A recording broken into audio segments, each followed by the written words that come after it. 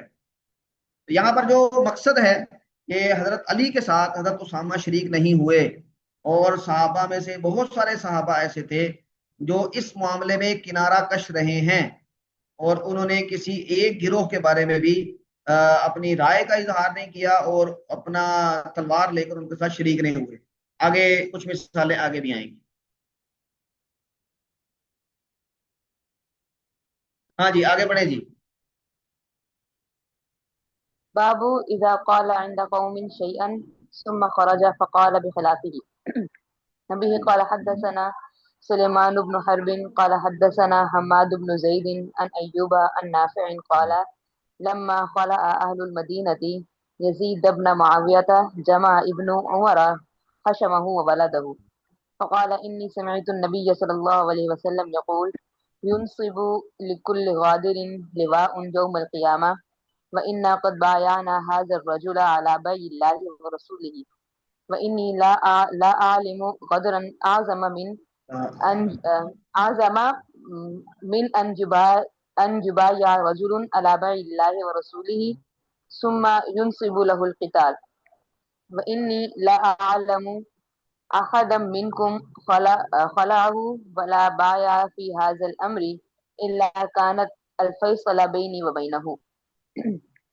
ہاں جی، حضرت عبداللہ بن عمر رضی اللہ تعالیٰ عنہ کے بارے میں نے پہلے بتایا تھا کہ یہ شروع میں یزید کی بیعت پر راضی نہیں تھے، انہوں نے بیعت نہیں کی تھی، یہ ان لوگوں میں شامل تھے، لیکن بعد میں انہوں نے بیعت کر لی تھی۔ اچھا، یہ کیونکہ مدینہ منورہ میں تھے تو اہل مدینہ نے حضرت حسین رضی اللہ تعالیٰ عنہ کی شہادت کے بعد یزید کی بیعت کو توڑ دیا تھا کچھ لوگوں کے اکسانے پر، اور اس اکسانے کی وجوہات میں جو بیان کی جاتی تھیں وہ یہ کہ یزید بے نمازی ہے، نمازیں چھوڑ دیتا ہے، وہ شراب پیتا ہے، وہ عیش و عشرت کا عادی ہے، فلاں فلاں۔ یہ پروپیگنڈا تھا کہ جو مدینہ میں کیا گیا تھا، اور جو اس کے روح رواں تھے وہ 2 آدمیوں کا نام آتا ہے عبداللہ نامی، عبداللہ بن حنزلہ اور عبداللہ ابن متی، یہ 2 لوگ یعنی کافی سرگرم تھے اس معاملے میں، اور انہوں نے محمد بن علی بن ابی طالب، جس کو محمد بن حنفیہ، حضرت علی رضی اللہ تعالیٰ عنہ کی جو غیر فاطمی اولاد ہے، بعد میں ان کا نام تاریخ میں کافی یعنی ذکر کیا جاتا ہے، تو ان کو بھی کہا کہ بھئی اس کی بیعت کو ہمیں توڑ دینا چاہیے اور اس کے خلاف محاذ کھڑا کرنا چاہیے، لیکن انہوں نے بھی انکار کر دیا۔ جب حضرت عبداللہ ابن عمر رضی اللہ تعالیٰ عنہ کو یہ بات معلوم ہوئی کہ اہل مدینہ یہ معاملہ کرنے لگے ہیں، تو یعنی خلع اہل المدینہ یزید بن معاویہ، یزید بن معاویہ کی بیعت کو یعنی اتار دیا اہل مدینہ نے، تو پھر حضرت عبداللہ بن عمر نے کیا کیا؟ حضرت عبداللہ بن عمر نے اپنے ارد گرد کے لوگوں کو، حشمہ و ولدہ، اپنی اولاد کو، اپنے جو ارد گرد کے لوگ تھے، اعزاء و اقارب اور آپ کے خدام وغیرہ، ان کو جمع کیا اور یہ کہا انی سمعت النبی صلی اللہ علیہ وسلم یقول، میں نے نبی کریم صلی اللہ علیہ وسلم کو یہ فرماتے ہوئے سنا ہے کہ ینصب لکل غادر لواء یوم القیامہ، کہ ہر دھوکہ باز آدمی کے لیے قیامت کے دن ایک جھنڈا لگایا جائے گا اس کی دھوکے بازی کو نمایاں کرنے کے لیے۔ اور پھر یہ کہا کہ انا قد بایعنا ھذا الرجل، ہم نے اس آدمی کی یعنی یزید بن معاویہ کی بیعت کر لی ہے، علی بیع اللہ و رسولہ، اللہ اور اللہ کے رسول کی بیعت کے مطابق۔ وانی لا اعلم غدرا اعظم من ان یباع رجل، میں اس سے بڑا دھوکہ اور کچھ نہیں سمجھتا کہ ایک آدمی کسی آدمی کی بیعت کرے، علی بیع اللہ و رسولی، اللہ اور اللہ کے رسول کی بیعت کے نام پر، ثم ینصب له القتال، پھر اس کے لیے قتال کو کھڑا کر دیں، یعنی اس کے ساتھ لڑائی شروع کر دیں۔ تو اس کا مطلب ہے کہ یہ جو ینصب لکل غادر لواء، یہ لواء ان لوگوں کے لیے بھی ہوگا جو پہلے بیعت کرتے ہیں پھر اس کو توڑ کے وہ ہتھیار اٹھاتے ہیں۔ حضرت عبداللہ بن عمر نے یہ کہا فَإِنِّي لَا أَعْلَمُ أَحَدًا مِّنكُمْ، میں تم میں سے کسی کو نہیں جانتا جس نے اس بیعت کو اتارا اور بایا فی هذا الامر، اور جس نے اس معاملے میں اس کی بیعت نہ کی، الا كانت الفیصلہ بینی و بینہ، مگر یعنی اگر میں نے کسی کے بارے میں مجھے یہ پتا چلا کہ اس نے یہ کیا ہے تو پھر میرے اور اس کے درمیان یہ فیصل ہوگا، یعنی میرا اور اس کا کوئی تعلق نہیں ہوگا، میرا اور اس کے درمیان یہ فاصلہ آ گیا۔ اب یہ حضرت عبداللہ بن عمر نے اپنے قریب کے لوگوں کو تنبیہ کی، اور عبداللہ بن مطیع کو بھی ایک موقع پر انہوں نے بڑی سخت تنبیہ کی کہ ایسا نہ کرو، لیکن انہوں نے کیا۔ اور اس کرنے کے بعد پھر یزید کی طرف سے جب اس بغاوت کو پر قابو پانے کے لیے لشکر بھیجا گیا تو اس میں پھر واقعہ حرہ پیش آیا ہے، اور مدینہ منورہ میں پھر بہت زیادہ یعنی بدامنی پھیلی ہے، اور صحابہ کرام کی جو اولادیں تھیں ان کی جانیں بھی گئی ہیں۔ تو عبداللہ بن عمر کا یہ کہنا کہ یزید بن معاویہ کی بیعت جب کر لی ہے تو پھر ہمیں اس بیعت کو نبھانا ہے، یہ بڑی اہم چیز ہے کہ آپ کو اگر اختلاف ہے وہ اختلاف آپ واضح کریں گے، لیکن جو اجتماعی نظم ہے، جو بیعت کا نظام ہے، پیچھے بھی ہم نے روایات پڑھی ہیں کہ کتاب الاحکام میں، کہ پھر اس معاملے میں ہم باقاعدہ ہتھیار بند ہو کے تو اس کو اقتدار سے محروم کرنے کی کوئی کوشش نہیں کریں گے۔ ہاں جی، اچھا اگلی روایت پڑھیں گے تو اس میں بھی اسی طرح کی ایک بات آئے گی، پڑھیں جی آگے۔ وبه قال حدثنا أحمد بن يونس قال حدثنا أبو شهاب عن عوف عن أبي المنهال قال لما كان ابن زياد ومرمان بالشام وسب ابن الزبير بمكة وسب القراء بالبصرة فانطلقت مع أبي إلى أبي برزة الأسلمي حتى دخلنا عليه في داره وهو جالس في ظل علية له من قصب فجلسنا إليه فأنشأ أبي يستطعمه الحديث فقال يا أبا برزة ألا ترى ما وقع فيه الناس؟ فأول شيء سمعته تكلم به إني احتسبت عند الله أني أصبحت ساخطا على أحياء قريش إنكم يا معشر العرب كنتم على الحال الذي علمتم من الذلة والغلة والزلالة وإن الله أنقذكم بالإسلام وبمحمد صلى الله عليه وسلم حتى بلغ بكم ما ترون وهذه الدنيا التي أفسدت بينكم إن ذاك الذي بالشام والله إن يقاتلوا إلا على دنيا وإن هؤلاء الذين بين أظهركم والله إن يقاتلون إلا على دنيا وإن ذاك الذي بمكة والله إن يقاتلوا إلا على الدنيا۔ ہاں جی، یہ ابو برزہ رضی اللہ تعالی عنہ یہ بھی ان لوگوں میں شامل تھے جو ان معاملات میں بالکل کنارہ کش رہے، اور ان کی رائے بڑی شدت کے ساتھ یہ آپ کے سامنے یعنی اس حدیث میں بیان ہوئی ہے۔ تو واقعہ یہ ہے کہ ان ابی المنہال، یہ ابو منہال بیان کرتے ہیں کہ ابن زیاد اور مروان نے شام میں، اور ابن زبیر نے مکہ میں، اور قرہ نے بصرہ میں جب قبضہ کر لیا۔ قرہ سے مراد یہاں پر خوارج ہیں، کہ قرآن بہت پڑھتے تھے اس لیے ان کو قرہ کہا جاتا تھا۔ اور یہ یزید بن معاویہ کے وفات کے بعد معاویہ بن یزید اس کا بیٹا یہ بنا تھا، اور 40 دن کے بعد فوت ہو گیا۔ اور اس کے بعد مروان نے یعنی اپنی خلافت کا اعلان کیا تھا، اور 6 ماہ تک خلیفہ رہے اور پھر انتقال ہو گیا، اور عبد الملک بن مروان پھر خلیفہ بنے۔ یہ اس وقت کا واقعہ ہے جب مروان نے خلافت کا منصب سنبھالا تھا۔ اب اس زمانے میں ابن زبیر نے مکہ میں اپنا ہولڈ قائم کر لیا تھا، اور بصرہ میں خوارج یہ غالب آ گئے تھے۔ تو اس دوران ابو المنہال کہتے ہیں میں اپنے والد کے ساتھ الى ابی بردہ اسلمی، ابو بردہ اسلمی کی طرف گیا، اور ہم ان کے پاس جب گئے تو وہ اپنے گھر میں تھے، اور وہ اپنے گھر میں بیٹھے تھے، ایک کانوں کی چھت چھپر سا بنا ہوا تھا اس کے سائے میں۔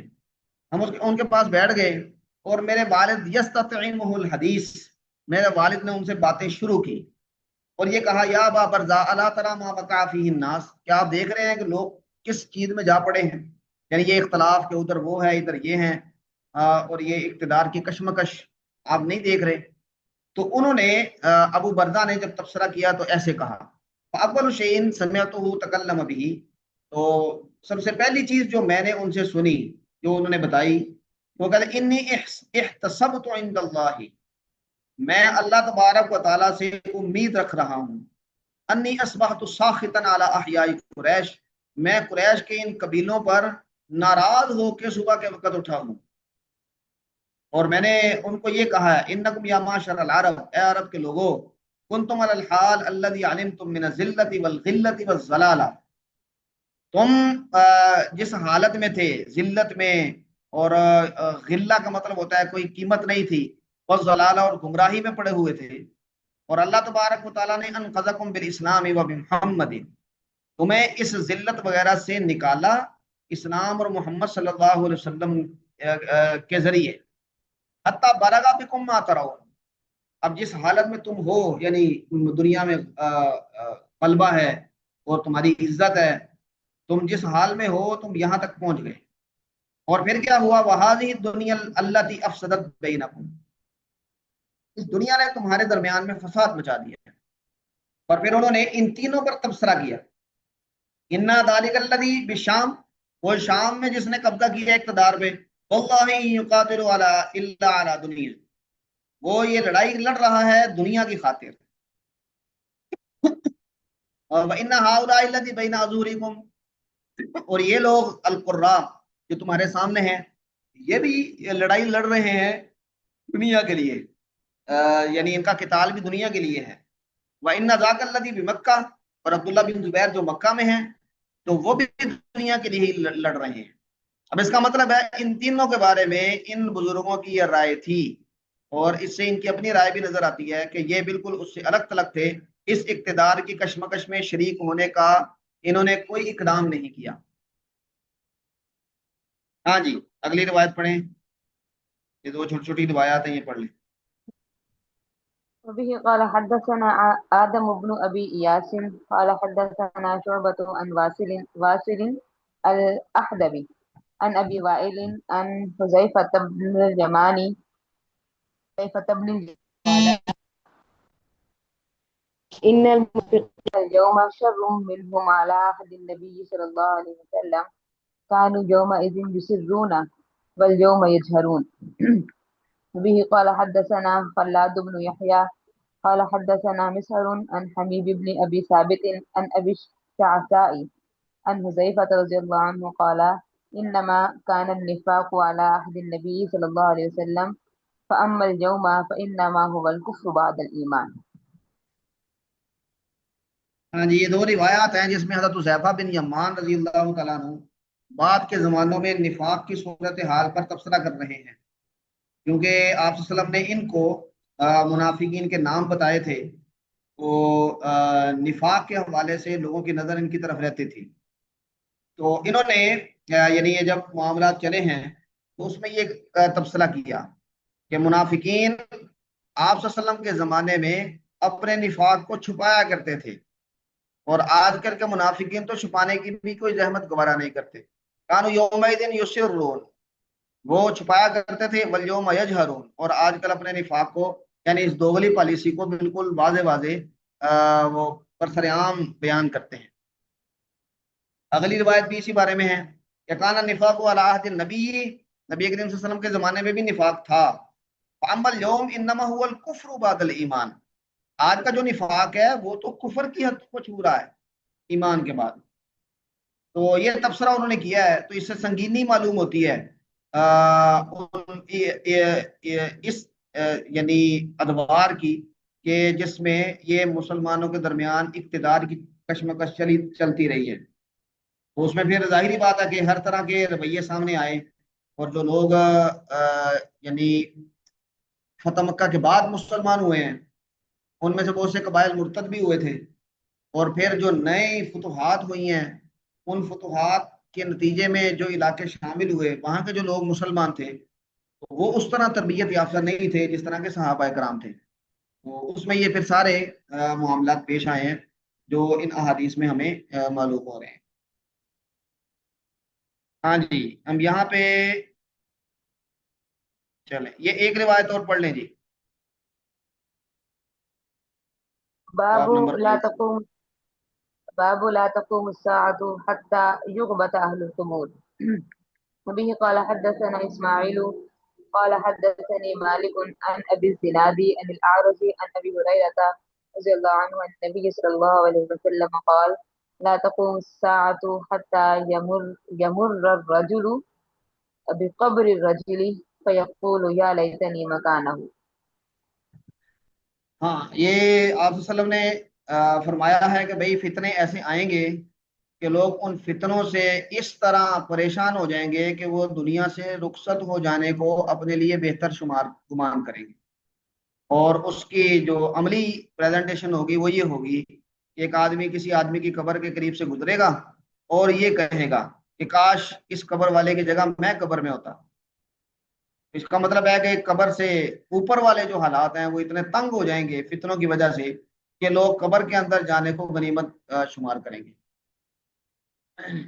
یہ قیامت کے قریب کی کیا نشانیوں میں سے یہ بتائی گئی ہے۔ آگے قیامت کے قریب جو نشانیاں فتنوں کی شکل میں آئیں گی ان کا امام بخاری تذکرہ کریں گے انشاءاللہ۔ امید ہے کہ اگلی کلاس میں ہمارا یہ کتاب الفتن بھی مکمل ہوگا انشاءاللہ۔ ہاں جی، کوئی بات آپ آپ کے ذہن میں ہو تو فرمائیے۔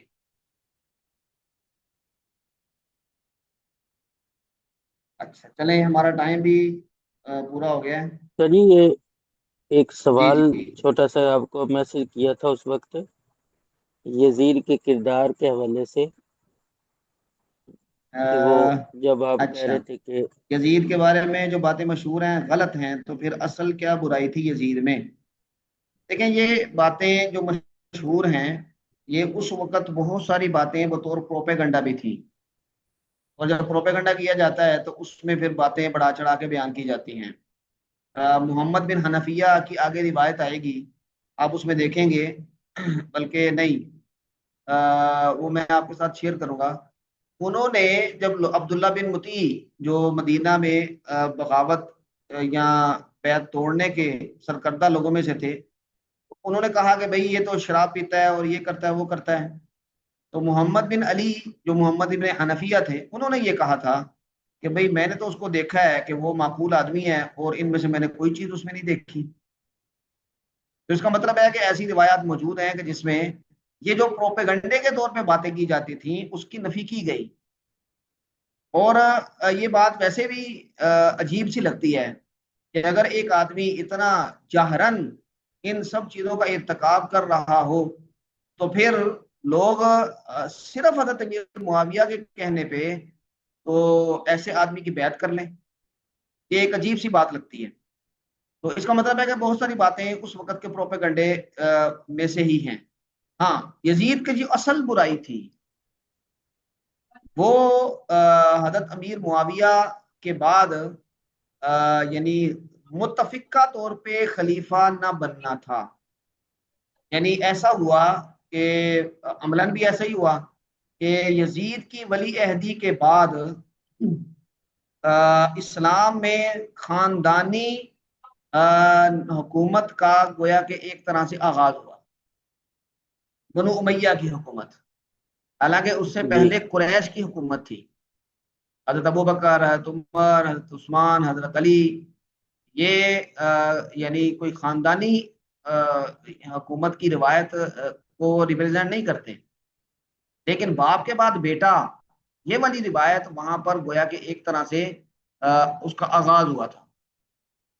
اور اس میں جو بڑے بڑے لوگ تھے جن کی بیعت معنی رکھتی ہے، ان لوگوں نے جب بیعت نہیں کی تو اس کا مطلب ہے کہ وہ متفقہ خلیفہ یا متفقہ بیعت بھی نہیں تھی۔ تو یہ جو چپکلش ہوئی ہے بیعت کے حوالے سے، یزید کا معاملہ یہاں سے بگڑا ہے، اور پھر یزید نے جس برے انداز میں ان معاملات کو ٹیکل کیا ہے، خصوصاً حضرت حسین رضی اللہ تعالیٰ عنہ اور ان کے خاندان کے ساتھ جو سلوک ہوا۔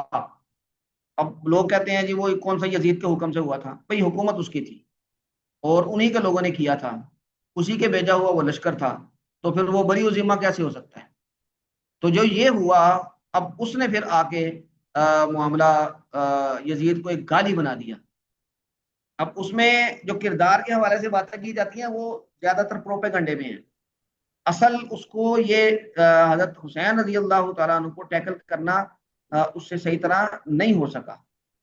اگر حضرت حسین کی شہادت نہ ہوتی، حضرت حسین کو وہ اپنے پاس بلا لیتا یا ان کو کسی چیز پر راضی کر لیتا اور وہ بیعت کرنے کے لیے تیار ہو جاتے، یا وہ بیعت نہ کرتے یا کنارہ کش ہو جاتے، تو پھر یہ معاملات اس طرح ہائی لائٹ نہیں ہونے تھے، اور اس میں پھر یزید کے یہ جو باقی چیزیں ہیں شاید یہ بھی اس طرح منظر عام پر نہ آتے ہیں۔ لیکن کچھ اللہ کے فیصلے بھی ہوتے ہیں، وہ ہو کے رہنے ہوتے ہیں، تاریخ کا پہیہ ہم الٹا نہیں چلا سکتے، تو جو ہوا بس وہ ہوا۔ حضرت ایک چھوٹا سا سوال پلیز۔ جی جی یہ سیدنا عائشہ اور سیدنا علی رضی اللہ تعالیٰ عنہ کے درمیان جس وقت لڑائیاں ہوئی تو کچھ صحابہ تو بالکل الگ ہو گئے، انہوں نے کسی کے ساتھ بھی ساتھ نہیں دیا، تو باقی جو دو پارٹیز تھیں ان میں جو بڑے صحابہ تھے ان کی اکثریت کس کے ساتھ تھی؟ بس اتنا سا۔ دیکھیں، دونوں طرف جو شخصیات ہیں اور صحابہ کے درمیان میں جو موقف کا اختلاف ہے، وہ صحابہ کے کریم اس وقت زندہ تھی ساری، تو ہم یہ تو نہیں کہہ سکتے کہ ادھر چھوٹے صحابہ تھے یا تھوڑے تھے، ادھر بڑے تھے یا زیادہ تھے، دونوں طرف صحابہ ہی تھے اور وہ سرکردہ ہی لوگ تھے سارے، کیونکہ دونوں طرف حضرت عائشہ کا اپنا مقام ہے اور حضرت علی کا اپنا مقام ہے، حضرت علی خلیفہ بھی ہیں، تو ایسے معلوم ہوتا ہے کہ حضرت علی کی طرف صحابہ کرام یعنی زیادہ تر لوگ حضرت علی کی طرف تھے۔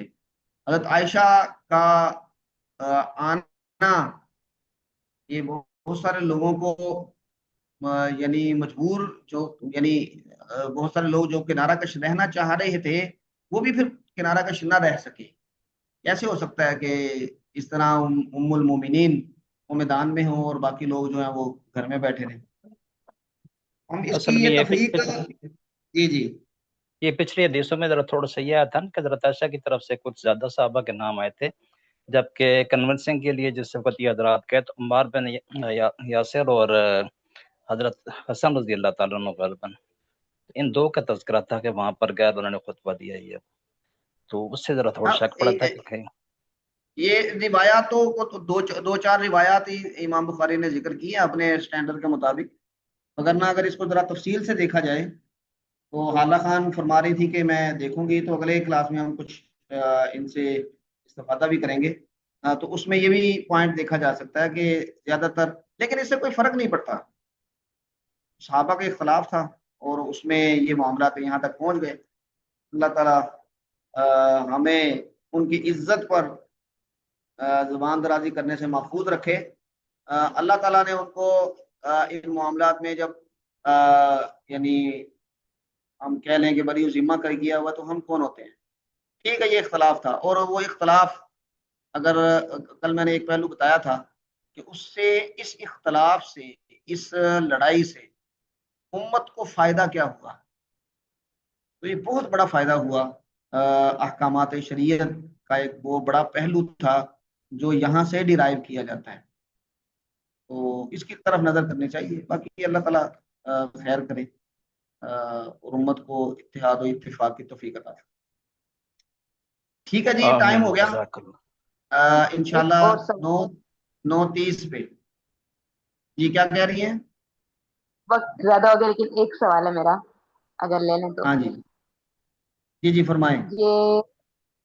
یہ بھی تو کہا جاتا ہے، جیسے بھی آپ کہتے ہیں کہ یزید کا گروہ تھا کہ جس نے حسین رضی اللہ عنہ کو شہید کیا، لیکن میں نے یہ بھی سنا ہے کہ یزید نے کا حکم نہیں تھا، بلکہ کوفیوں کی طرف سے جو ہے وہ خیموں کو آگ لگا کر حسین کو یزید کی طرف جانے سے روکا گیا تھا، جبکہ حسین کہہ بھی رہے تھے کہ وہ میرے چچا کا بیٹا ہے تو مجھے وہاں جانے دو، تو میں جانوں اور وہ جانے۔